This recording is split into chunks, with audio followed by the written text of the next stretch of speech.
You're tuned in to the Binge It Babe podcast with your host, me, Candace Estelle. All right, babes, let's get binging.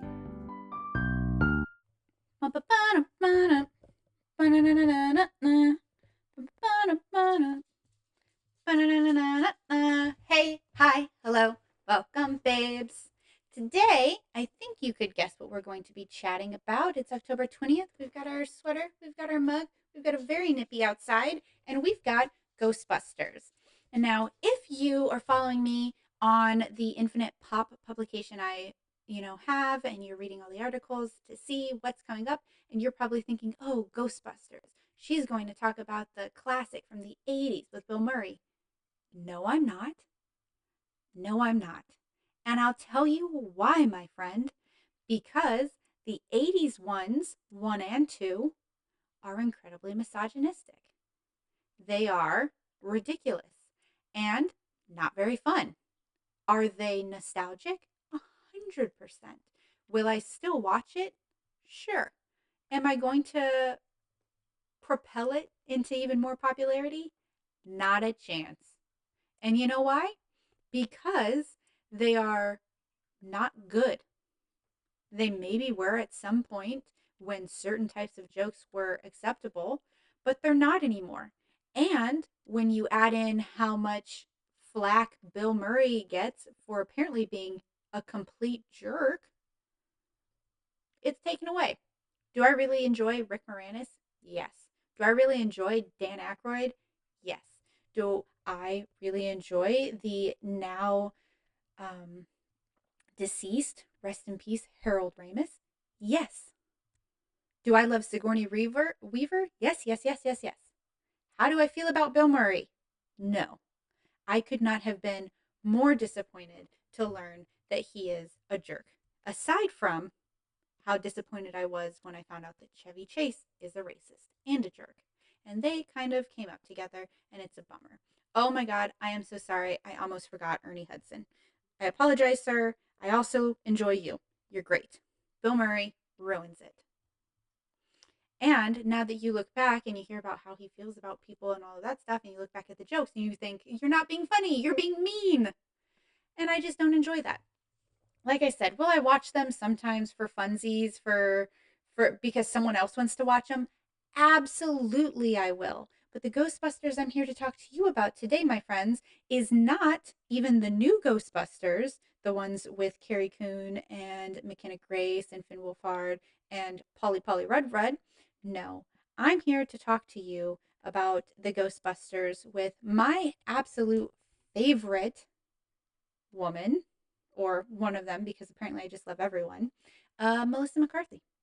Melissa McCarthy is a genius, comedically. She has a lot of movies where I'm like, ooh, that's a stinker. But you know who still shines bright in that movie? Melissa. Melissa does. Melissa McCarthy is Sookie in Gilmore Girls and forever will be cemented as one of the best women to exist, period, because of that. And then you add in that she's this wonderful comedian, that she's this, like, I don't know, she's just a powerhouse, right? She's a powerhouse. Her husband is in or credited for almost every single thing she's done. And I love that she like brings him along. And I love her. If there is someone in Hollywood who I would be like, I would really love to get a hug from them, it's Maya Rudolph, because that's my Hollywood mom. And then it's Melissa McCarthy, because I adore her. I adore her. And the hate this movie got is deep-rooted misogyny and sexism. And we're going to talk about it. And if you don't want to talk about it, then you're already gone, I bet. And if you do want to talk about it, then good. Strap in, strap up, strap it on, because here we go. This movie was phenomenal, okay? It had callbacks to original characters, Bill Murray included, but like Dan Aykroyd's character in this, wonderful. Loved him. Love that wisecracking New Yorker thing that he has going on.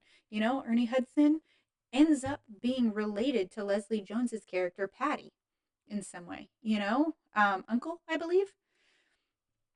We have homage to the older ones. It's just that everyone was so freaking livid that women could bust ghosts. Like, get over yourself, dude, for one, you're upset about a profession that's not real. And two, you're upset about women being able to do something. Bro, women can do everything. And we do. And if you're like, well, historically, women were women. No, that is a more modern ideology based off of stupid wars and tactics and not actually how we were in the past in certain areas where there were queens that ran countries and goddesses and all of this stuff. No, no, no. Your infantilization and dehumanization of women is modern and ridiculous, and I fight this notion. And if you're like, ugh, this feminist blowhard, blah, blah, blah. For one, yes, thank you, proud of it. Two, you don't like this movie because it was women. This movie is funny. I'm so sick of this trope that like women aren't funny. Yes, they are. Kate McKinnon is in this movie. And if you're trying to tell me that Kate McKinnon's not funny, then I know that you're an idiot who doesn't know what comedy is. You don't know a funny woman? They're in this movie. It's Kate McKinnon. It's Melissa McCarthy. Kristen Wiig is funny to a lot of people. I'm on the fence about her. I think she seems really nice, but like, she's not someone who makes me laugh really hard. Leslie Jones, she's a funny woman. All of these people come from SNL. That's literally where funny people go, including, like, I'm pretty sure Dan Aykroyd was there, right? He's from SNL. That's where funny people are. SNL. That's the whole thing. That's what they've been doing for like 40 plus years, okay? So, can we stop pretending like they aren't funny just because they're women? What about this movie was unfunny to you? Because it's the same type of movie, but with better graphics because of the times, right? So that's less of a valid point in terms of it being better. It just does have better graphics. It's hilarious from start to finish. You get ectoplasm, we've got Slimers, so you still have that homage, like I said, to older things. And then you've got Chris Hemsworth in it. Did you not like Chris Hemsworth being in it because he was ditzy, a ditzy blonde character, and you didn't like that that was a guy? Or what? Because his character also freaking hilarious. One of my absolute favorite parts is when I think it's Melissa McCarthy's character tells him to like cover his ears or something so like he doesn't hear something or see it, and he does this and his glasses do not have lenses. That is one of the funniest things I've ever seen. It's great. I just think that we're used to certain roles being played by certain types of people. And when you're a loud, boisterous woman, you get a lot of hate, period. And I think that's ridiculous because this movie is great. And then it's not misogynistic. At no point are they just like, well, men couldn't bust ghosts. Stupid men. Why don't you go sit half naked somewhere? Nope. They don't do that. Even when they do have Chris Hemsworth doing like hot guy things, he still gets to be fully dressed. I think at one point he takes his shirt off, and that's like an end credit scene, and I'm not even sure if that's real. That might be from Thor, where he's also topless. So just keep that in mind, because I love this movie. I've seen it a lot, and I'll continue to see it a lot because I think it's great. It's funny, it's stupid, just like the first ones. It's got a fun plot. Um, and I'm overall really happy with it. Okay. I also want to point out that, like, if you were to watch this and had never seen the originals, so you didn't even know about them, would you still hate it? Like, is that something that would still annoy you? I just want you as a person, if you're someone who hated this, to actually try to pinpoint where the hate comes from. Because if it boils down to women aren't funny, then keep in mind that that alone is sexist. It's misogyny. It's not a fact. That's not true. Okay? That's not how that works. That's not 50% of the population is not funny. I'm funny every freaking day. Okay? Meaning to or not. Most people have the ability to be funny in some capacity. If you think women aren't funny, go watch like Christina Pazinski's stand up, okay? Go watch Melissa McCarthy's other films, depending on which one they are, you know? Go watch Kate McKinnon do literally anything in SNL and just blow it out of the water. Go watch Bridesmaids with Kristen Wiig. Leslie Jones also has a stand up special. And I can tell you that when I was watching certain things with this, I was watching them with someone else. And he doesn't like Leslie Jones because she yells too much. And he doesn't like that. And you know what one of his favorite things to watch is? I Think You Should Leave Now with Tim Robinson, who's yelling in almost every single sketch for the entirety of every single sketch, where he's just like, I'm not going to yell because of the microphone, and that's crummy. You know who else likes I Think You Should Leave Now? I do. Love that show. Tim Robinson, you're great. But my point is that is a double standard that, when pointed out to that person, was met with iciness and an argument, instead of recognizing that something that they find completely acceptable in men is not something that they can find acceptable at all in women. Welcome to Women's Studies Ghostbusters edition, because I'm so sick of this conversation, okay? I'm so sick of it. If you legitimately think that Melissa McCarthy is not a comedic genius, then maybe she's not your flavor. But on the other hand, do you think that Will Ferrell is a comedic genius? Because, you know, they're pretty well stacked against each other in terms of like credits and ability. I would say they're on par with each other. And I'm a fan of both, because I also want to point out that being a feminist doesn't mean hating men. That's a misandrist. That's a different thing. Being a feminist is just wanting the equality. Nobody's above anybody else. Women, men, non binary, anybody can be funny and are funny. Okay? Just keep that in mind. Try to watch this movie without your hate goggles on and see if you can enjoy it. Or are you stifling the laughter because you can't let someone be funny who you've decided can't be? Because you're wrong and you're missing out on a lot of beautiful pieces of the world. Think about the fact that you hating female comedians, all it does is take away from you. Hating anything really in the world, all it does is it narrows what you can enjoy, right? Like for me, I hate shredded coconut, which means that I can't enjoy, you know, those like snowballs or almond joy or the other ones that don't even have the almond in it. Any of that. And I get lucky because there's a lot of other candy out there. But imagine that there are only two candies, three candies if we're being honest. But let's say that it's Reese's, Almond Joy,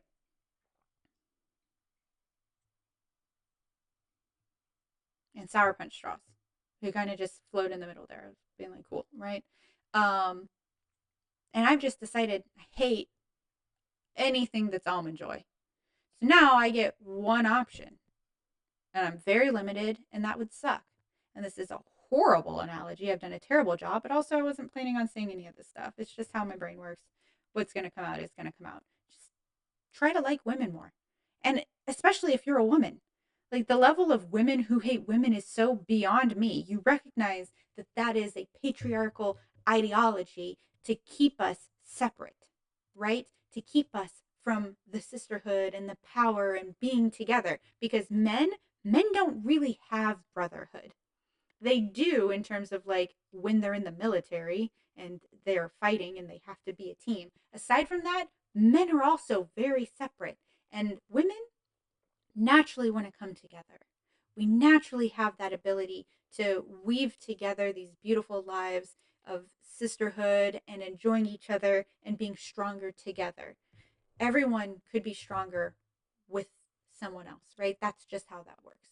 You're always going to be stronger together, and women naturally have an inclination to do that, which is why we are told to hate each other or taught to hate each other through jealousy and lies and propaganda.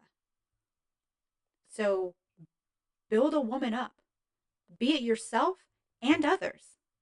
because just because one woman reaches the top, that's not the threshold. One is not the threshold. As many women as we can get at the top of anything is fantastic. One is not enough. So don't fight other women, fight with other women, right? Don't fight them, fight with us against patriarchal ideologies, against misogyny, against sexism. And if you're these women, against ghosts. And that's probably all I'm going to say about the actual movie. I have a lot of fun watching it. There's not much to it, just like with the originals. It is, a team of scientists. They use their little light beams and they fight ghosts. They put them in little boxes because ghosts are bad and scary, apparently. So that's it. I will say that the new series of Ghostbusters, which is, I believe, Afterlife and Frozen Empire, that has our whole new cast, also enjoyable. I haven't seen Frozen Empire yet. I missed it in theaters. I had no idea it came out, and then it was already gone by the time I recognized it. But I do like Afterlife.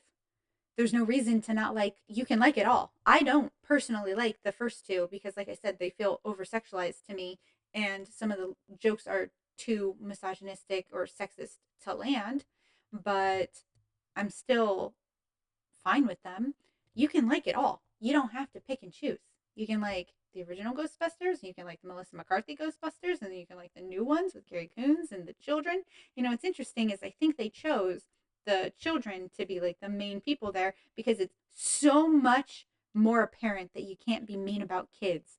You can be mean about women. We'll see how they are about McKenna Grace when she's older, Or is this McKenna Grace or is this Kiernan Shipka? No, this is McKenna Grace. No. Yeah. Whatever. Enjoy everything. There's no limit to enjoying stuff. You don't have to pick teams here. This isn't sports. Just have fun with it. Open up your mind. And, try to stay dry because the ectoplasm is gross. I like this movie. I love the concept. I like that they use like the concept of ley lines. The bad guy they use in it, creepy as hell. Great job on that. We've got a little cameo in the beginning from like Zach Woods, who is an amazing comedian who I adored from Silicon Valley. And we've got a fun plot that doesn't really punch down. And I think that's really good. Chris Hemsworth's character is phenomenal. So funny. So funny. Like, very much so a himbo in the absolute best way. And I adore it. And then, yeah, the new ones, enjoying them. I love kids doing anything brave. Like, I'm such a sucker for it. And Paul Rudd is like one of my favorite actors, period. And Carrie Coons pisses me off more than anything because I watched The Leftovers and I'm still mad about that show. And did she write the show? No, but she's in it. So most of the time I see her and I'm aggravated. But then I remember that she's a human and an actor. And so that doesn't make any sense. And then I let it go. But every now and again, I'm like, oh, The Leftovers. I get so mad about it. Same if I see Justin Thoreau. I'm just like, oh, The Leftovers. Same, sometimes, honestly, just seeing the HBO logo and I'll be like, oh, The Leftovers. Why? They didn't explain anything. But that's a personal problem that I should really work on. Or HBO could work on it because that ending sucked and I'm annoyed by it. You never explained anything in that concept and nothing could make me more annoyed, apparently, because it's been literal years since I watched the show and I'm still so annoyed. It's not your fault, Carrie Coons. You just did your job and you did a good job at your job. Go bust ghosts. Who are you going to call? Call your Ghostbusters.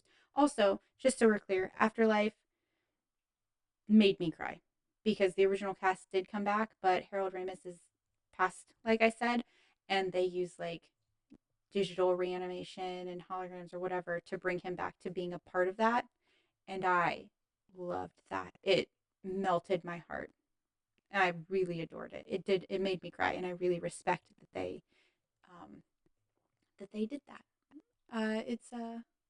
It's really lovely. It's a lovely little tribute, and it did make me tear up. So I like them. I like the new one from 2016. I like the even newer ones, Afterlife. I hope I enjoy Frozen Empire. I'm excited to see it when it starts streaming, or I think it is streaming already. I think I just need to go see it. I think I've been focused on this and I haven't watched anything new. So I'm going to go do that. I'm going to go watch Frozen Empire. You watch the 2016 Ghostbusters, and we'll meet back here and we'll talk about how fun it is to enjoy things because it's so much better than hating things. So kiss, kiss, and have a wonderful day. Make sure you're bundled up. Make sure you're drinking enough fluids. And I'll see you later. Later, skaters, homies. Hey, hi, hello. Sorry, I started ranting so quickly that I forgot to actually do the scale. I rated Ghostbusters 2016 16 out of 31 pumpkins. So right in the middle there. I hope you enjoy it. I hope you enjoy me. I hope you have a wonderful day. I hope you don't feel too scolded about today. And I will see you tomorrow. Later, skaters.